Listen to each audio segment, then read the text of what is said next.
இந்துக்கள்கிட்ட ஒரு நல்ல குணம் இருக்குது, பார்த்துருக்கீங்களா? இந்துக்கள்கிட்ட இருக்கும். அவன் திருப்பதிக்கு போயிட்டு வருவான், பழனி திருப்பதிலாம் போயிட்டு வருவாங்க. போயிட்டு வந்த உடனே லட்டு கொண்டு வந்து கொடுப்பாங்க. நம்ம இதில் கொஞ்சம் வாங்காதது இருக்குது, கொஞ்சம் வாங்குறதும் இருக்குது. லட்டு மேலே உள்ள பாசத்தில் சோத்திரத்தோட எதை வேணால் பூசிக்கலாம் அப்படின்னு ஒரு குரூப் இருக்குது. இன்னொரு குரூப் கொஞ்சம் கர்த்தருக்கு வைராக்கியமா, நாங்கள் இதெல்லாம் சாப்பிட மாட்டோம். அவன் அடுத்த வருஷம் திருப்பதி போயிட்டு வருவான், சொல்லுவான் நான் உங்களுக்கு கொடுப்பேன், ஆனால் நீங்கள் வாங்க மாட்டீங்க. அதுக்கு அடுத்த வருஷம் திருப்பதி போயிட்டு வருவான். வரும்போது பார்த்தா உங்களுக்கு ஒரு லட்டு எடுத்துன்னு வருவான். என்ன சொல்லுவான் தெரியுமா? இது மேலே வாங்கலை, உங்களுக்காக நான் கீழே வாங்கினேன். அவன் திருப்பதிக்கு போன இடத்துல உன்னை நினச்சிருக்கிறான் பாரு. அவன் ஐயோ இவங்க சாப்பிட மாட்டாங்க, எல்லாருக்கும் கொடுக்கும்போது எவ்வளோ பாசம் நம்ம மேலே இருக்குது பாருங்க.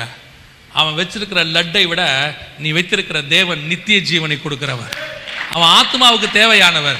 என்னைக்காவது உனக்கு யோசனை வந்துச்சா இவனுக்கு அதை கொடுக்கணும்னு? நீங்களே டிசைட் பண்ணிடுவீங்க. அதெல்லாம் ரட்சிக்கப்படவே மாட்டாங்க. நீங்கள் போட வேண்டிய விதையை போடுங்க, தண்ணீரின் மேலே போடுங்க, ஒரு நாள் அது நிச்சயம் பலன் கொடுக்கும்.